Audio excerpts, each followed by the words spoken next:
Hey. Welcome to the Baco Motorsports Power Hour. I'm Mike Griffith, the Bakersfield Californian, in here talking between segments with Blake Belzer from Auto Club Famoso Raceway. We weren't talking hockey. How about that? And we weren't talking hockey because the Kings and Condors aren't in it. Although they I'm are still watching the Oilers play. That's all right. But because if you're a Condors fan, there. then there's a little connection to the Oilers, and that connection's been scoring some goals for the Oilers. So it is kind of fun. They played last night, though. I didn't see what happened. Oh, they played tonight. Oh, tonight. Okay, all right. But it is kind of fun to just take the hockey exit to watch guys who were in Bakersfield are playing for the Stanley Cup now. It's really cool and to the guys that played this year in Bakersfield are playing. Yes. So that's really cool to see great. that you know, how close you are from the AHL to the NHL. So anyway, now we get back to why we're here. Back to why we're here, which is racing.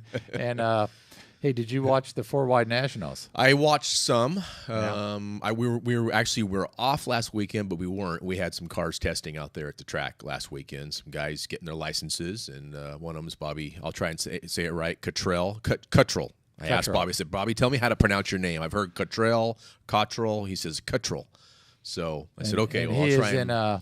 He is driving Bucky Austin's funny car. He's taking over the steering wheel for that. Yep. And lasted one race this year. And he looked really good. Bobby looked great, man. He had to get a crossover, which is 3 runs. He already had his advanced ET license in a long wheelbase car, which is a dragster. He had to get a short wheelbase. So he made 3 runs. Actually, made 4 runs Saturday, got his license, made 1 more on Sunday, and they were happy and waiting for UPS to get there on Monday. Then we're going to head out Monday night or Tuesday morning to drive to Boise. Yeah, so the Boise, you've got the a little race up there this weekend and a Hot Rod Heritage Series for race the funny car class. For the funny car class. So he's going to go up there, and that should do pretty well. I mean, they ran 580s their last run Saturday and their first run Sunday on the track ran 580s. So they were quite happy. I don't know what slides did I should throw for this show. We've got the one that I like that we're going to use is all the time now. That's the way to take your pet to the track. Yeah, take your pet to the track and ear protection. And that dog looks happy. That dog looks happy to be there. He's got fine. A shade, got ear protection. He's got his hat on. Sitting on a golf cart seat. Sitting on a golf cart. Life doesn't get much better than that. And then I think this next one was Ryan Hodge. No, this is Adam who tested. He was there Saturday. Obviously, this is from the March meet. From the March meet, yeah. But he was there testing, and on Facebook he was saying he's pretty happy with how things went. It seemed like they had a good test. Yeah, Jim Murphy was there as well, and Mindy Fry was there. So all 3 of those cars we just mentioned will be going to Bowling Green in June, so they're getting a big jump on getting ready. A lot of them are playing with clutch. Seems like clutch discs and stuff. So clutch, and I understand it's starting to come down some to supercharger changes on some cars. And so anytime you change something, you got to test it. You got to test it. You don't want to go to the race and test it. You want to test beforehand. So they come out here and test. The weather was good, so then they'll test it, and then they know where they are, and they can go back. And these are all.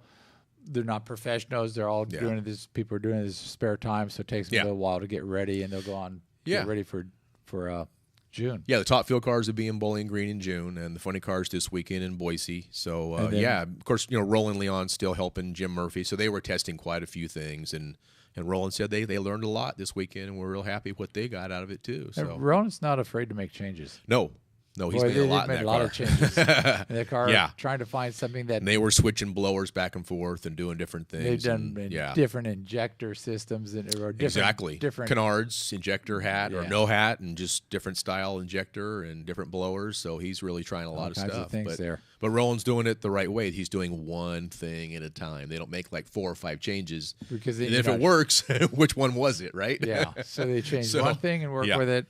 Come out and make a run, and then change something.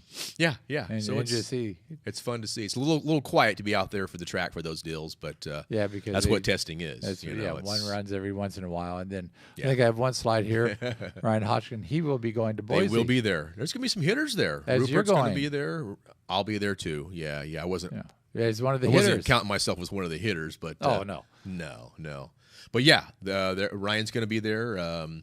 Obviously, Bobby there in Bucky's car now, and Jason Rupert's going to be there, and so quite a few cars. It's exciting to see. Yeah, that's good. The new family does a good job. I think 50th anniversary for that for their facility. For their facility. Right. Yeah.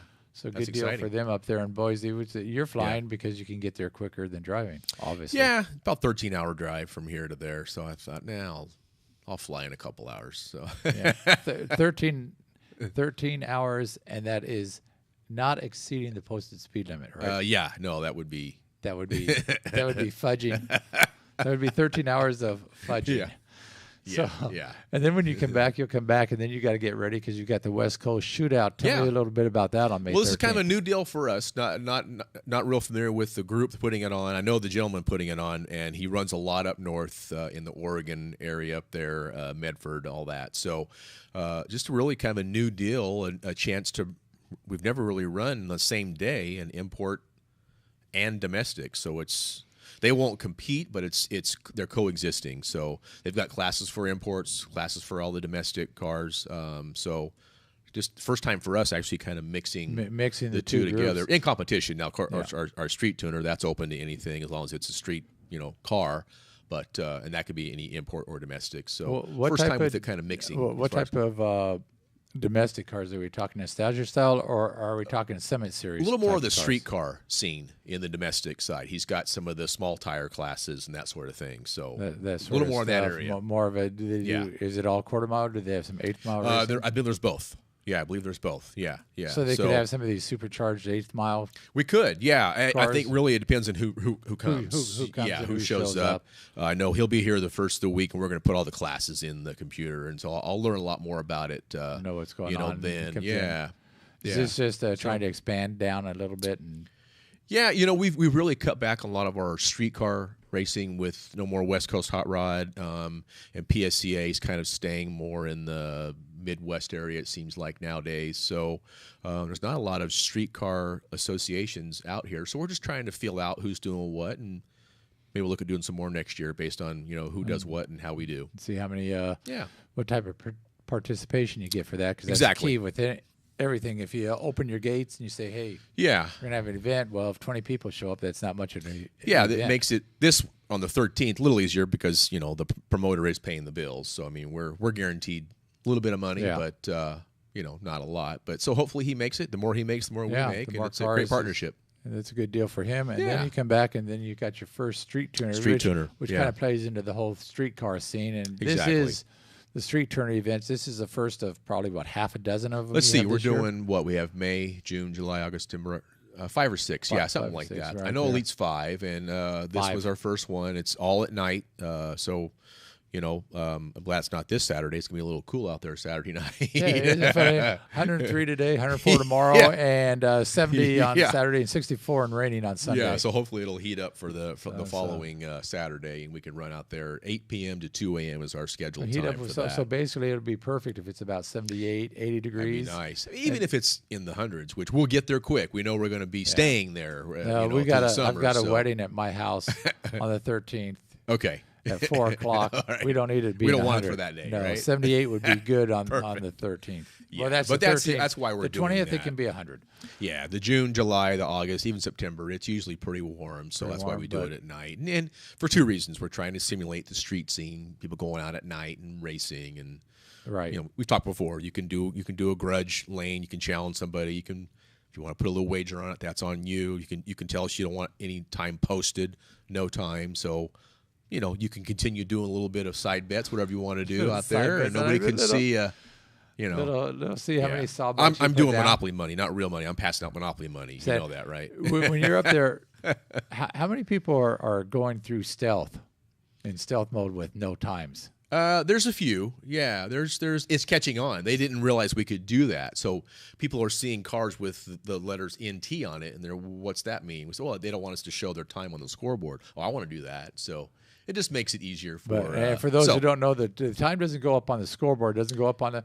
But when we see it, you see it. Yes. And when the person goes by the car and he gets his time slip from the time slip booth, right? He's got all his numbers. It's all on there. there. So it just doesn't display it to the public. It just isn't for public consumption. That's right. Yeah. No, we have a log printer upstairs that keeps track of every single run, so we see it, and obviously we're enforcing NHRA rules. So if they think they're going to put no time to get around the rules, that's not going to take place. We're still enforcing the rules. Well, which is interesting because NHRA rules state that for certain the unmodified for certain the quicker you go, the more safety equipment you have to be. Yes. Which comes into play with a certain brand new 1,000 horsepower Dodge Challenger. Yeah. Right? They can run quick and fast. And those cars, I saw articles saying, well, they've been banned from NHRA. Well, that's not true. They haven't been banned. Right. They're just too fast to run down the strip without you putting a roll cage some equipment. Yeah. Because aren't they going under 11 seconds or something or somewhere around there? And they have a cut. I don't have a roll book in front of me. They have a cut where they've really loosened up a lot as far as if you're an unmodified vehicle. Now, to go that quick, probably something you've modified something in the exhaust or you've done something. So technically, it's been modified. So you got to comply with the roll bar or the roll cage rules. Yeah, because these new ones are on if you run racing gas. Yeah. But NHRA's really they're working hard on that. I know they're working on some rules. And you come out there, you can run 11 seconds. Yeah. NHRA says, if we want to, you need to be protected. Get this thing ready. Yeah, and that's so. It's just for their own sake. But isn't it amazing? We're talking about cars and now without their 800 horsepower. Yeah. For a street car. Yeah. I go back. It's just amazing. Oh, their 11s is being generous. They're in the 10s, they're in the 9s. So I mean, it's really impressive that they're not modifying that much to go that quick. No, I mean you take it off. I mean you put some slicks on there basically. They come with almost slicks, and they come with DOT, right? I mean, they're like cheater slicks. So. We used to call it cheater slicks. They're not very good for driving on the road. You wear them out pretty quick. They're not going to last too long. I can't imagine the price of tires for. We give everybody a chance. A lot of guys just don't know. They show up and just go, "I don't know what the car's going to run." So we'll give you a chance, and if you work with us, we've got guys that'll let you use a helmet and that kind of stuff. So. And what about the exotics? Some of those can run fairly quickly down there too. Yeah. And that's the problem is those guys aren't going to start cutting their cars open and putting bars inside them and all that. Not for that. Here, so sure you got get a helmet on, and that's one thing. When you go to a certain thing, you've got to have a helmet. Yeah, let's be honest. A lot of these cars, we're safer in those cars because there's airbags everywhere, and you're in a seat that's like a cocoon, so you're pretty safe. So we give everybody a chance, but if it gets out of hand, we have to cut you off. Say you're going too quick. To do that. So that's good because NHRA has always prided itself on safety out there. Absolutely. That's the most important thing is keeping these guys safe. But anyway, 13th for some racing, and if you can get out there on May 20th, 8 o'clock. Take your street car out there. You bet. Go out there and see what it does. Just have some fun. It doesn't cost a lot. Yeah, come out to learn how to race too. And you'll get a lot of laps in. You will. And you will learn how to race, and that's a good thing. Ask somebody. Any questions, don't hesitate. People are going to, or you'll find out, people are more than happy to help you. Whether it's a racer or one of our track officials, absolutely. Don't hesitate to ask a question. We always say the only dumb question is the one you don't ask. Okay. Yeah. Thanks for coming in. You bet. So get out to Famoso on certainly May 20th. Support your local tracks. We'll be back in a couple of weeks on the Power Hour.